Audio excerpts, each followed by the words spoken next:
You're listening to the Cricket Podcast.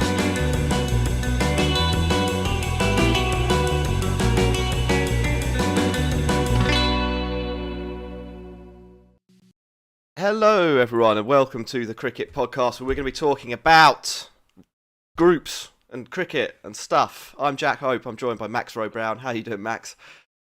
Hello, Jack. Yeah, lovely pithy start that. Big fan. I'm very well. How are you?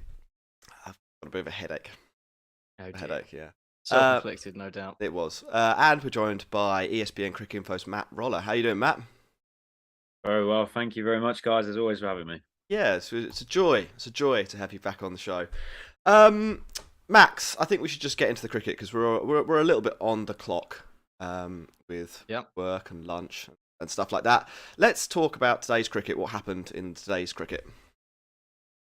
Okay.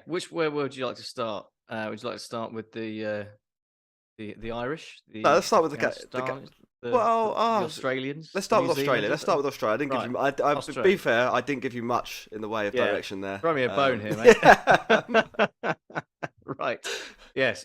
So Australia, Afghanistan. It was the one that most people had their eyes on because it was the one with the most at stake in terms of the qualification to the semi-finals. Australia knew what they had to do. They had to win by as much as they possibly could and hope that was enough to overhaul England's net run rate. They started that by perhaps not in the best fashion because they had to bring in Steve Smith because Tim David was injured. They also brought in Cameron Green for Aaron Finch, which, on paper isn't necessarily the worst thing in the world given his recent form. And then the curious one was Kane Richardson in for Mitchell Starc. But either way, they got off to a reasonably strong start, lost a couple of wickets, but were going at a pretty good rate with Mitch Marsh reprising his role as Australia's star player. But they came back. Afghanistan, Naveen bowled brilliantly, Faruqi bowled brilliantly, and if it wasn't for a blistering 50 from Glenn Maxwell, Australia would probably have been looking at a total that wasn't even enough to win the game, let alone win by 63 runs or whatever the equation was. And that's sort of how it proved in the end. Afghanistan came out swinging. Gurbaz looked good, and Gulbadine himself put a lot of pressure on the Aussies until it took one bit of brilliant fielding from Glenn Maxwell to turn the game around. And even then, Rashid Khan almost won it from improbable position at the end. But as it is, it was a 4-run win, nowhere near enough to make a difference on net run rate, and it's all down to England, Sri Lanka tomorrow. Well, let's start by giving some praise out to Afghanistan. I think in the preview, I said that Afghanistan were a team of number 8s. Matt, did they prove me wrong today, or was this just a good day for the team of number 8s? Well, the guy who actually came in at number 8 should probably have been coming in a bit harder than he did because it felt like Rashid Khan was wasted down the order. But yeah, it was a strange it's been a strange 2 T20 World Cups as far as I'm concerned for Afghanistan because I think they have a lot of talent in the squad and obviously they have a handful of players who have played a lot of franchise cricket around the world and they probably don't really, as you sort of suggest there, they probably don't quite have the batting to reach a knockout stage, but it does feel like they've probably more so than any other team been screwed over a bit by the format and the weather in this tournament. I think their automatic qualification for the Super 12s almost felt like a curse dressed up as a blessing, where it meant that they went in pretty cold to their first game against England and batted poorly and kind of just got outplayed really, and then to go 10 days until their next game due to a couple of washouts was never really gonna be conducive to a push for the semi-finals. But yeah, I think they'll be pretty disappointed to leave winless, but with little to play for today, they had a good old crack at it. And I think there's always some slightly weird stuff going on selection-wise with Afghanistan. I thought it was quite strange that Naveen didn't play when the tournament was live and then comes into the team for the last game and does pretty well. And yeah, I was a little bit confused, but in terms of how they were using batters. So as I said, I think Rashid Khan wasted down the order, or quite as far down the order as he was. I think no problem with the fact that he's better at facing quicks than spinners, but I think holding him back as long as they did wasn't the best option. Well, yeah, none of the other options did much good against spin either, did they? Well, exactly, yeah. But yeah, it was quite a strange game, really. I think that I don't really think the World Cup format in terms of staggering the final round of group games is ever going to change just because of the broadcast perspective. And I think it would actually get quite messy if you had 3 games going on at the same time. But it did feel like a big disadvantage for Australia compared to England, the fact that they were playing first, because they really didn't have they were stuck between not wanting to go so hard that they lost the game and got knocked out tonight, but then also, not quite committing to going hard enough that they had much of a chance of that run rate swing. I think probably epitomised, as far as I was concerned, by the fact that Maxwell ended up coming in at 6, and I know that was in the 11th over, and he did face at least 32 balls, which isn't insignificant, but in a game where you're looking to win by 60, 70, 80 runs to boost your net run rate as much as possible and give England a bit of even more of a job than they'll get from Sri Lanka otherwise tomorrow, I think it was quite strange that they held him back that far. And on the same note as Max hinted at there, I think extremely odd decision to leave Mitchell Starc out, because I know, much as he's been off the ball in T20 cricket for the last couple of years, if you've got one guy who's going to destroy a top order bowling 145k in swingers, it's probably Starc rather than someone who's a specialist death bowler in Kane Richardson. So I thought it was a sort of slightly odd approach from Australia, and I think they've been sort of slightly, the mood around the whole team hasn't seemed quite right in this tournament, watching from afar. But then again, if Sri Lanka spin England out tomorrow, they'll be in the semi-finals and probably fancy themselves to have a decent crack at India. Max, in the last World Cup, they won the tournament on vibes and sort of good feelings.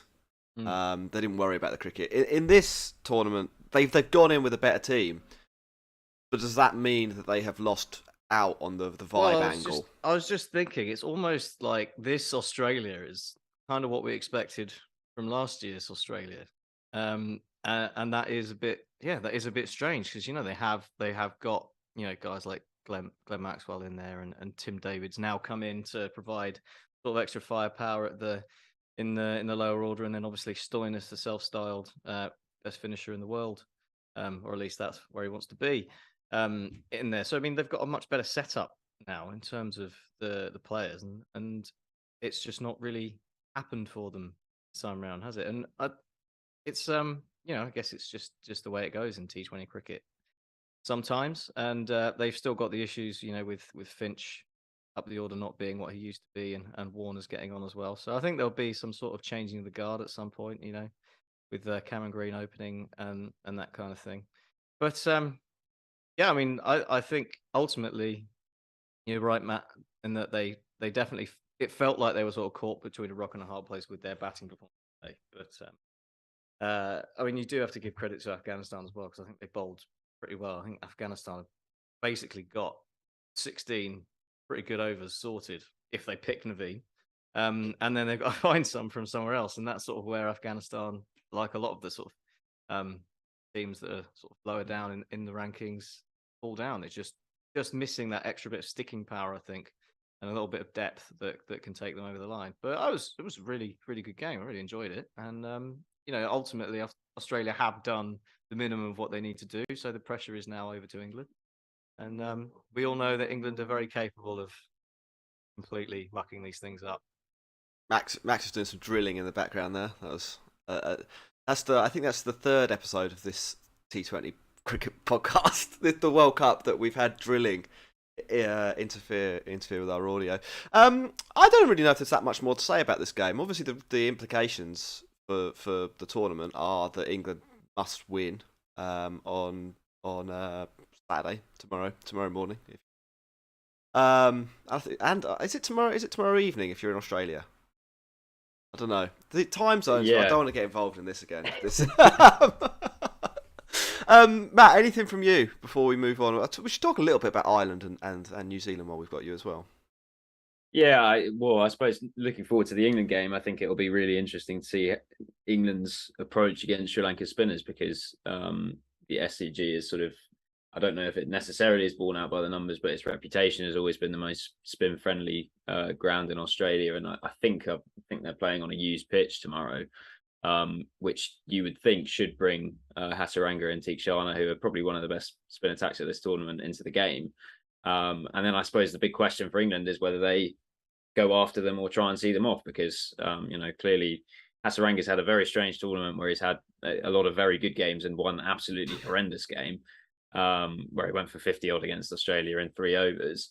And I don't know whether England's thinking, especially with the balance that they've gone with and the sort of deep batting lineup, and then having seemed to go a lot harder in the last game than they did in the first two, admittedly partly pitch related, whether they're going to try and sort of take those two down, or whether they're going to see them off and target the quicks, or I suppose it will all come down to how the pitch is playing and how they start, that sort of thing. But it'll be very interesting. I think particularly probably actually after the game that these two played in the last T20 World Cup, which was, you remember, on that really slow, low pitch in Sharjah, where Hasaranga and Theekshana at the start were completely unplayable, because the ball just didn't bounce. Is that the one where England were about 40 or something like that after 10 overs? Yeah. And then Morgan and Butler got going a little bit in the second half, yeah. And Morgan made a sort of really grim but actually quite vital 40 odd off 35 balls or something like that, and basically helped Butler through it. And then Butler absolutely exploded at the end and got a ton.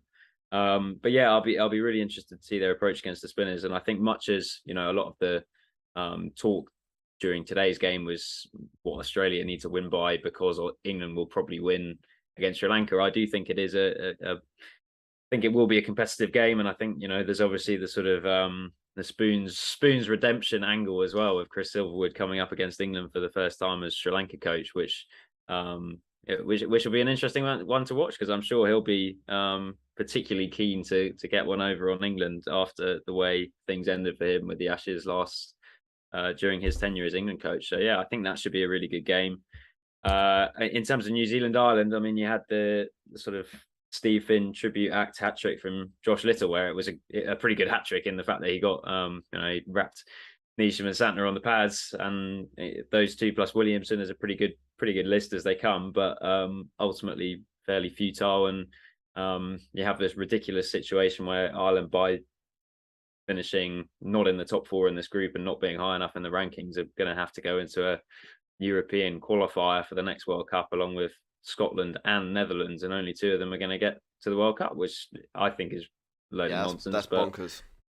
But yeah, that's where they find themselves. So despite the fact they've had their probably best ever T20 World Cup, and the best performance at a major event for a long time, they're actually they're going to have to be playing some have to be playing Jersey and Germany and all these teams in a regional qualifying event just to make the next one, which it feels like a shame to me. But there you go. Not the direction of travel you want, is it, for teams like Ireland that are supposed to be eyeing up getting closer to the top 8, the top 10, and are instead, in the competitions that you're describing?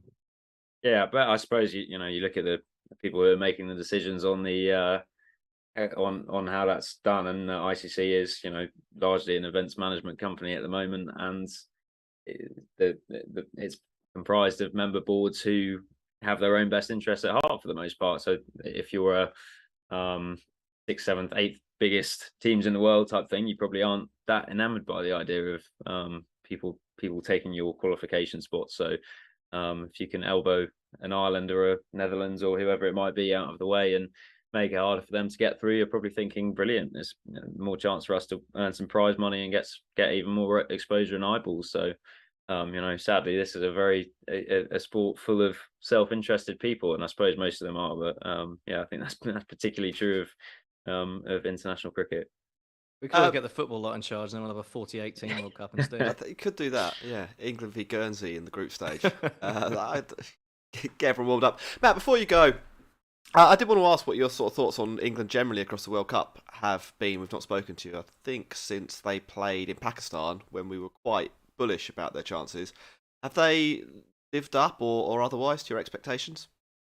Well, I think it's been a really weird tournament for England, because they've obviously only played 3 completed games, and one of them was rain reduced. But you could effectively say, if you split it into the 6 innings, they've had 2 good bowling innings, one against Afghanistan, one against New Zealand, 1 good batting innings against New Zealand, and 2 bad batting innings and 1 bad bowling inning. So it's sort of 50% hit rate so far. I felt like the New Zealand game, that was sort of England's benchmark really, where there was a point, especially when Phillips was in and going well and had been dropped, where it looked like quite a tense game and it looked like it was going to become quite a tight finish.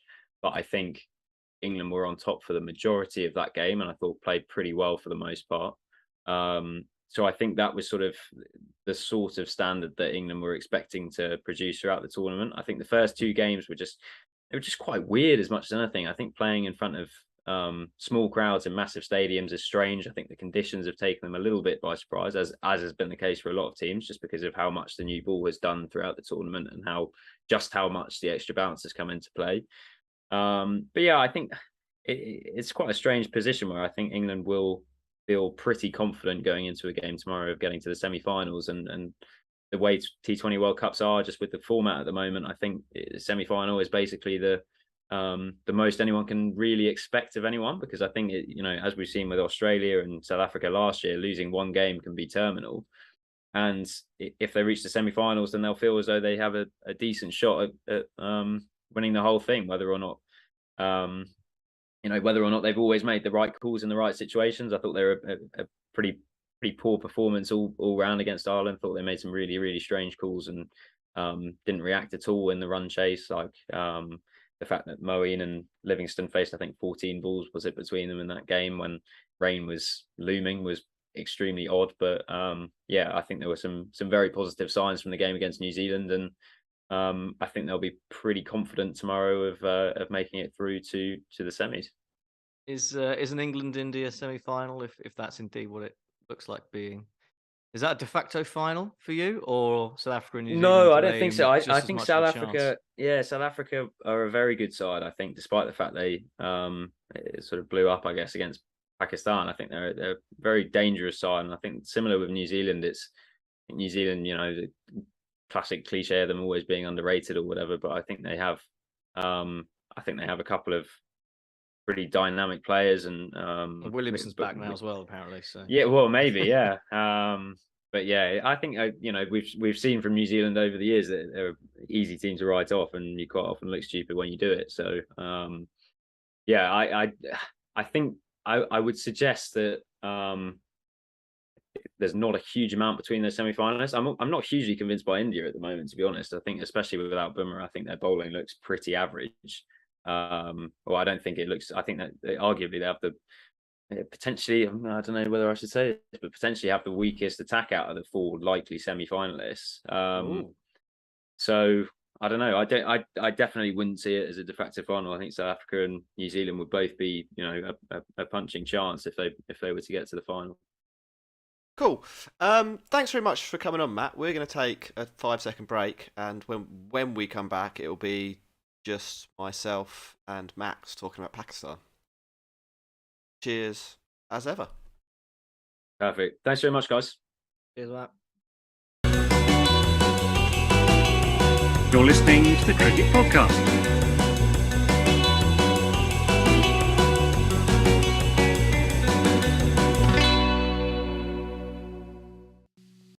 Hello, everyone, and welcome back to the Cricket Podcast, where we're going to be talking about Pakistan's miracle revival. Is it going to be another 1992? I don't know. It could be. Max, before we get on with that, though, we didn't do messages at the top of the show because we wanted to talk to Matt while we had him. Can you give some messages to people listening now? Yeah, if you're currently watching this video, you need to like it, and then you need to subscribe, because that's what makes the YouTube algorithm go round, and that's what we like. So please do that. And Twitter and Instagram at the Cricket Pod to follow us over there and to support us directly. It's patreon.com/cricketpod. I had a great chat with Sudeep yesterday in the Discord, which you get access to by being a patron, about the philosophy of DLS and rain-affected games, and whether it's calling a game early is really a fair way to go. And I thoroughly enjoyed it. I still disagree, but it was a very good discussion nonetheless, and I had a lot of fun. So get involved in that. Yeah, absolutely. Do that. We're doing shows. Well, we haven't got that many more shows to go, have we? We've got Sunday, Wednesday, Thursday, Sunday. Then the T20 World Cup is over. Right, Pakistan, they were out and they were rubbish. And then they played. This is what happened. Then they played South Africa, and they were rubbish in that game as well for quite a long time. They were 43 for 4 after 6.3 overs, going nowhere. And then it all went wrong for South Africa. It all started going right for Pakistan. Better late than never. Iftikhar hit the biggest six of the tournament, Max. Top decker. A fan in the crowd took a catch. Shadab Khan got 52 off 22.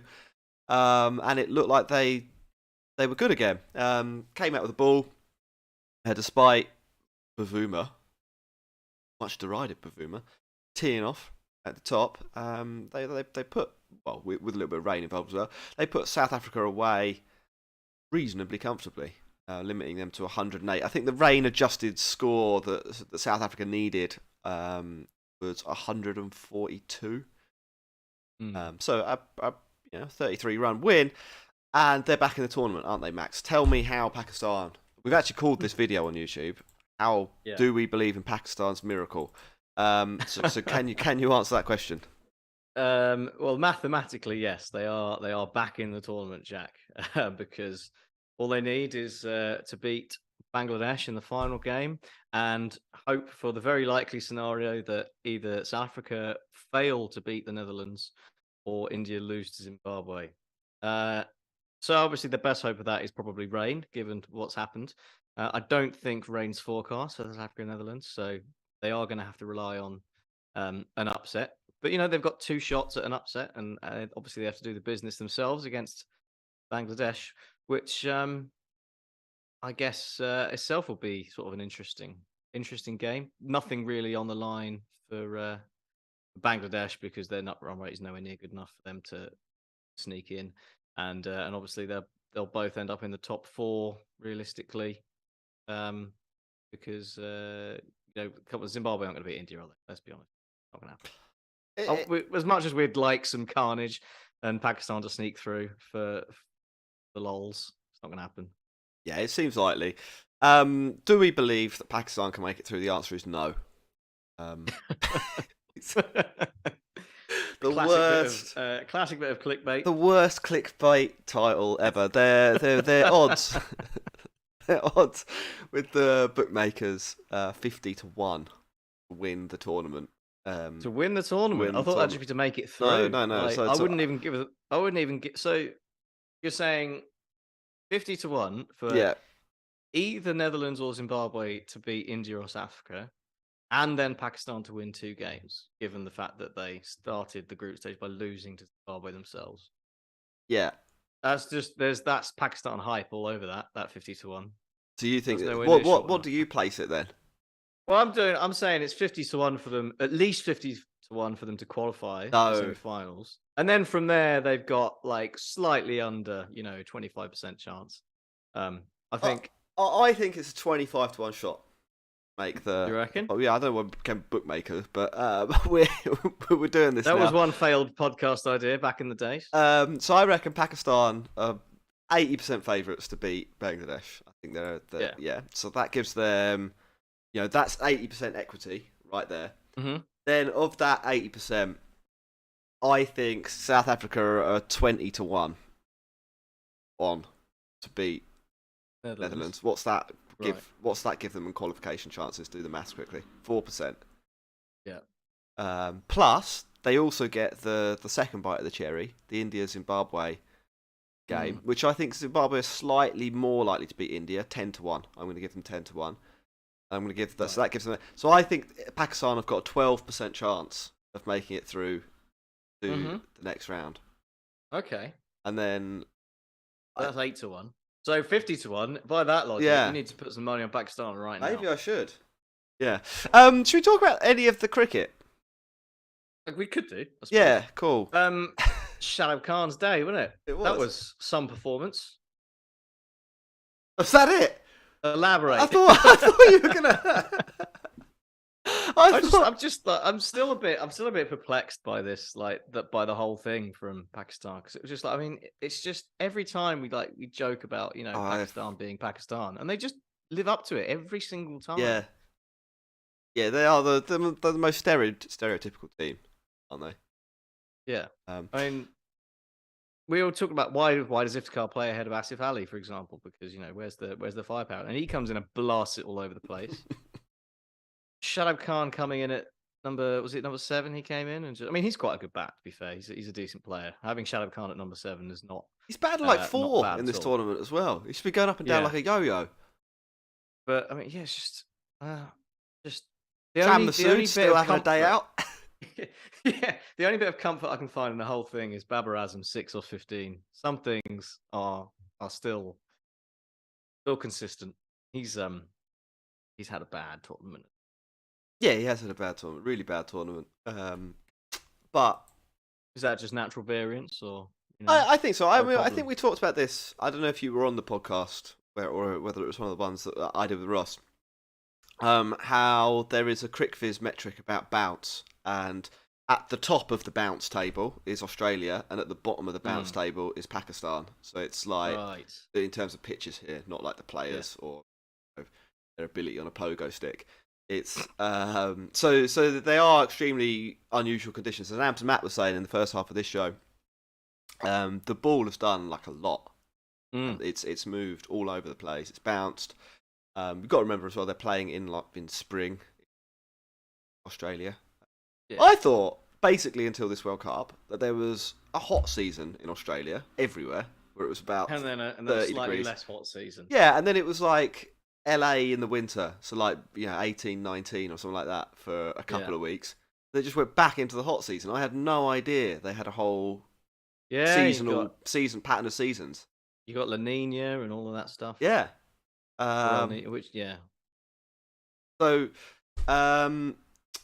So there's it's like having cricket in April here, isn't it? Like maybe even the tail end of March, like a World Cup in the tail end of March in the UK.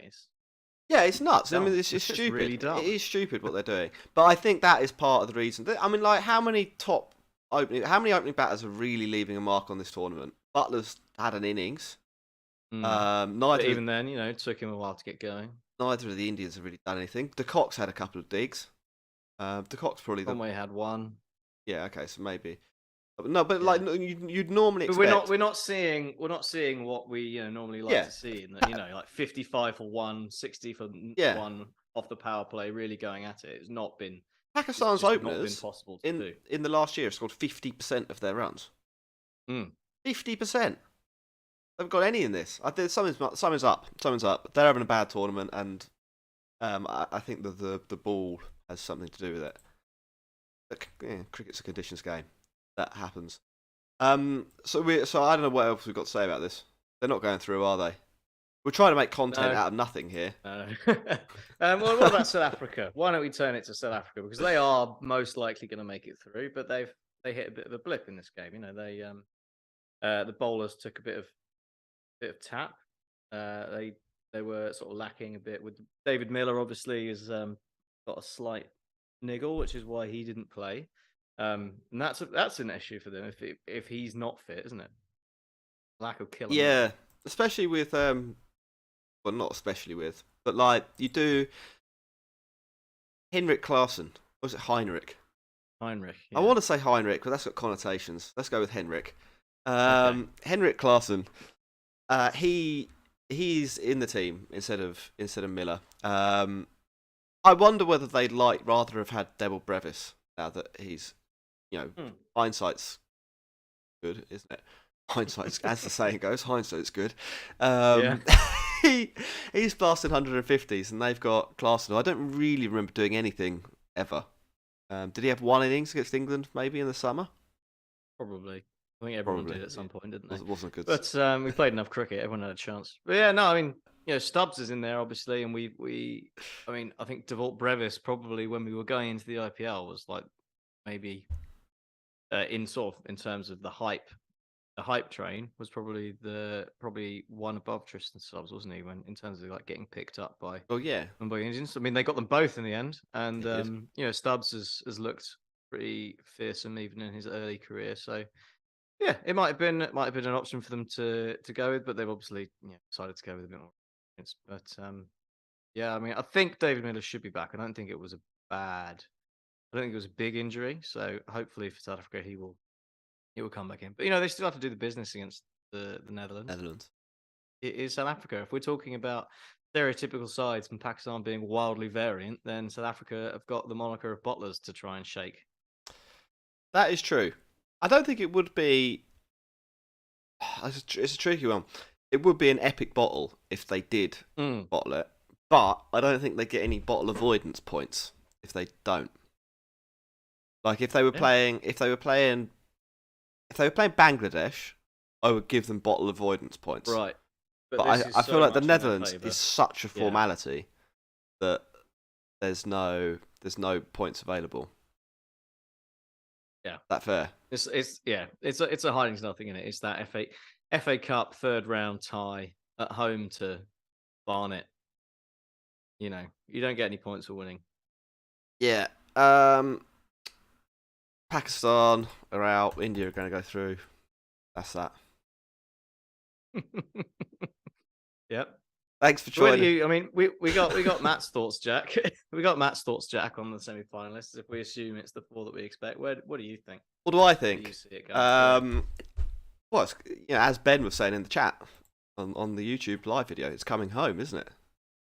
England are going to win. It's coming home. Yeah. I don't know. I think it's pretty open.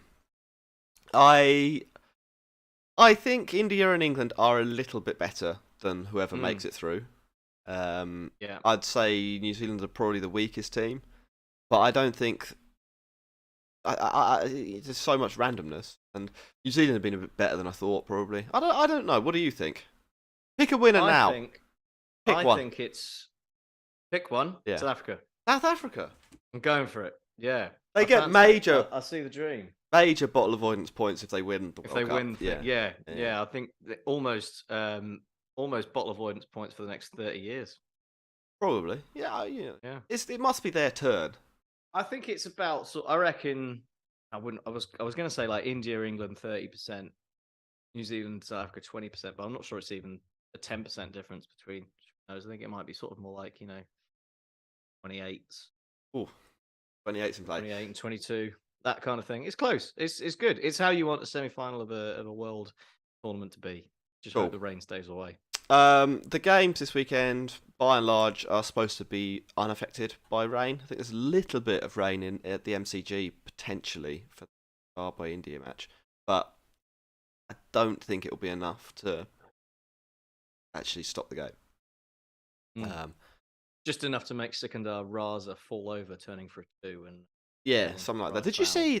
Actually, we haven't mentioned it. Did you see the Zimbabwean player's pants come down? Oh no, I didn't. Yeah. His trousers, not his pants. You didn't get a full view. American pants. He went to field the ball. I think it was against the Netherlands. Missed the ball, turned around, dived to try and get the ball, and his pants came down when he dived. Dived to go and try and retrieve his mistake. Ball went for 4. Yeah, it's on the BBC if you want to dig that up. Good. It is pretty funny. I think that's it, Max. I haven't got anything else to say about the cricket. We'll be back on Sunday. Dan, the man, Western, with us. Cool. You go and nurse your hangover, Jack. What do you have? What's a good hangover cure? Well, I see. You got to do it before you go to bed, so it's too late for you. Fuck. What is it? Oh, I chug a Barocca before you go to sleep, or like electrolytes or something. Yeah, I've had. Right out in the morning. I have actually had an electrolyte tablet. Yeah, so that should help, but it'll take you a little while. The other option, of course, is to get back on the wagon. I can't get back on the wagon. This is like a proper "I'm never going to drink again" type hangover. Oh, really? Yeah. Oh, okay. Like full shakes. No, I'm not. I've got withdrawal symptoms. I mean, what a hangover is. No, I mean more like I've just got like a terrible headache and I feel tired and I'm sick. Okay. Yeah. Like a hangover, but everything, all of the symptoms of a hangover. Go down McDonald's, get yourself a massive Coke, dash down a Big Mac, and a Coca-Cola would work a treat. Bit of ice, Coca-Cola. Yeah. Syrupy stuff's what you want. Cool. Right, Max, thank you for your tips. A reminder for everybody that you can join our Patreon. Look in the show notes. I haven't got the energy. No. Goodbye, everyone. Thanks to Matt for coming on. He's not here anymore. Yes. Matt from Cricinfo. Bye-bye.